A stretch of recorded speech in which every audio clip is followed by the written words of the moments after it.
Ang gawin natin po para madali, i-give up natin yung KIG. We swear to the Constitution that we will defend the Constitution, all the laws and orders and regulations. Kapag ka magkakaroon po ng giyera sa pagitan ng dalawang bansa, kayo po ang una na sasagupa dito.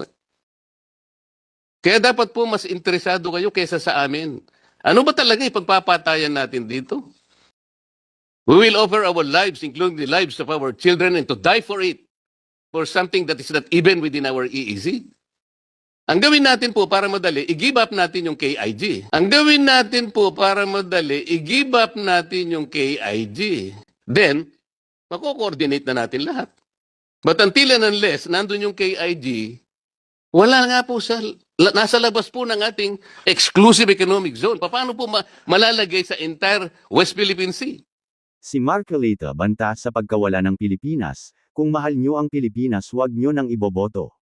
Si Raulo, inuudyukan ng AFP na wag nang ipaglaban ang WPS, Spratly Islands. Dito ibubulgar ko ang mga kabobohan at katarantaduhan at kawalang hiyaan ni Marcolita. Oy Marcolita, unang-una wala kang silbi sa pambansang awit at panatang makabayan. Oy Rodante Marcolita, anong sinasabi mong ang layon mo na kapag ibinigay sa China ang Kalayaan Islands Group ay masusunod ang lahat sa Constitution? Di mo ba alam na ang pagkilos upang paliitin o ikaloob sa iba ang anumang bahagi ng Pilipinas ay paglabag sa Constitution? Di mo ba alam kung anong batas ang nagbabawal niyan? Abugago ka ba? Walang hiya itong Marcolita, tarantado, bakit sisisihin niya ang tumatanggol ng ating bansa? Demonyo ito. Kung walang magtatanggol ng bansa o mga isla nito, mawawalan ang mga Pilipino ng bayang pagtitirahan o mga ikakabuhay.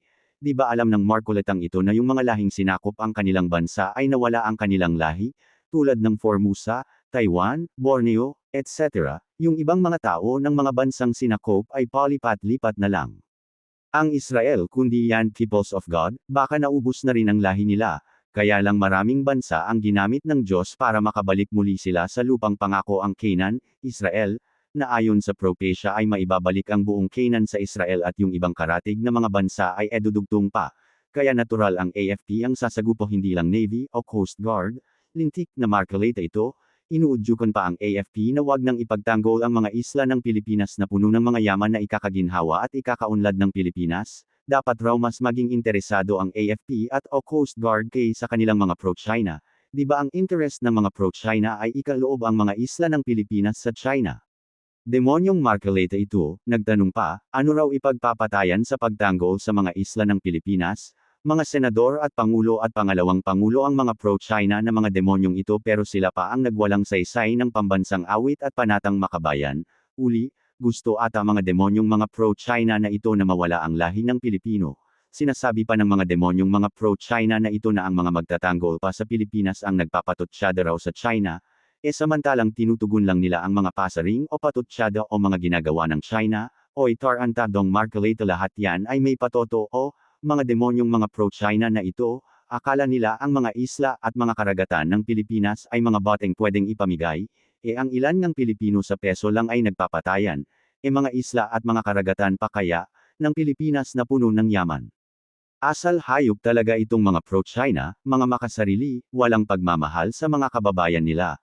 Mga sinungaling puro kabalik-raran ang mga sinasabi at o mga paratang, buti pa ang ibang hayop o minsan ang mga hayop may pagmamahal sa mga kapwa nila hayop, nakasulat ang matuwid ay inaalala ang mga kailangan ng mga alaga nilang hayop, pero ang mga pro-China na mga ito mga walang pakialam na mawala ng mga ikakabuhay ang Pilipinas. Hayop ka, bakit mo inuudyukan ng mga military na I give up Kalayaan Group of Islands? Fuck you. Marcolita, gututaman papatayin mo sa gutom ang mga Pilipino at mga sa susunod na mga henerasyon, ang China nga pilit na inaagaw ang mga isla ng Pilipinas para sa mga madaragdag na mamamayan nila sa susunod na henerasyon, kayong mga animal kayo gusto nyo pang ipamigay dahil una na kayong nakinabang ata, at may karagdagan pangako pa. Bagak kang hayop ka Marcolita, paano mo pa may co-coordinate lahat kung ipinamigay mo na, tarantado? Oy gago, may coordinates na ang mga isla ng Pilipinas, ayon sa international law na 200 nautical miles ang lehitimong masasakop na anumang bansa na may karatig na mga karagatan. Bobo, ibig sabihin pag nagkasukat ng 200 nautical miles sa bawat points ng gilid ng karagatan, Ang mga points na yan tungo sa 200 nautical miles, yan ang mga coordinates. Diaaprobahan ang ginawa ni former President Ferdinand Edrelan Marcos Sr. na 200 nautical miles Philippines Exclusive Economic Zone na isinumite sa UNCLOS, UN, taong 1978 na inaprobahan ng UNCLOS noong taon 1982, kung walang sukat o coordinates, at kaya nga kinilala rin ng Permanent Court Arbitration ng The Hague. Itong markuletang ito, tulad rin ng Iglesia ng mga Manalo aka Inc.M., mahilig magdaldal ng mga mali, oy walang hiyang markuleta, alam mo ba ang ibig sabihin ng EEZ na nakamit ng Pilipinas? Yan ay 200 nautical miles mula sa paligid ng seashore ng Pilipinas. Ang maximum na pinapahintulutang sukat ng UNCLOS mula sa 12 nautical miles to 200 nautical miles. Kaya kung ang Pilipinas ay may isla sa dulo ng 200 nautical miles, kung isinumite ni former President Ferdinand Edrelan Marcos Sr., na magkaroon ito ng 12 nautical miles o pataas, ibig sabihin mula sa seashore ng islang yan ay pwede pang sumikop ng 12 nautical miles pataas kung aaprobahan ng UNCLOS, kaya paano nasabi nitong si Marcoleta na nasa labas ng EEZ ng Pilipinas ang KIG, nasa sapaloob ito ng taong 1734 Murillo Velarde Map, Los Bajos de Paragua. O ikaw traidor na Marcoleta, ano ang patoto mong sa China ang Kalayaan Group of Islands, yan bang 11 dash line o 6.1 South China Sea, o 9 dash line na ginawa ng China taong 1947-1948, na di naman hinonor ng UNCLOS dahil lagpas na sa 200 is, kaya nga taong 2016 ay idine clara ng UNCLOS, internal arbitral ruling na invalid ang 9 dash line o ang 6.1 South China Sea map ng China, dahil idineklara ng UNCLOS ang KIG o Spratly Islands ay nasa jurisdiction ng Pilipinas, magkagayon ay tila sinusugan ng UNCLOS. Arbitral Tribunal rulings ang taong 1734 Murillo Velarde Map, Los Bajos de Paragua, arbitration usage, it was among the 270 maps submitted by the Philippines to the Permanent Court of Arbitration in The Hague in 2013 to challenge China's 9-line claim. Acquisition, businessman Mel Velarde acquired the map at a London auction in 2014 and subsequently brought it back to the Philippines, where it was later donated and turned over to the National Library. Kaya patotoong ang east side ay 200 nautical miles, ngunit sa west side ay 200 nautical miles mula sa main shores na hindi sa tapat ng KIG o Spratly Islands.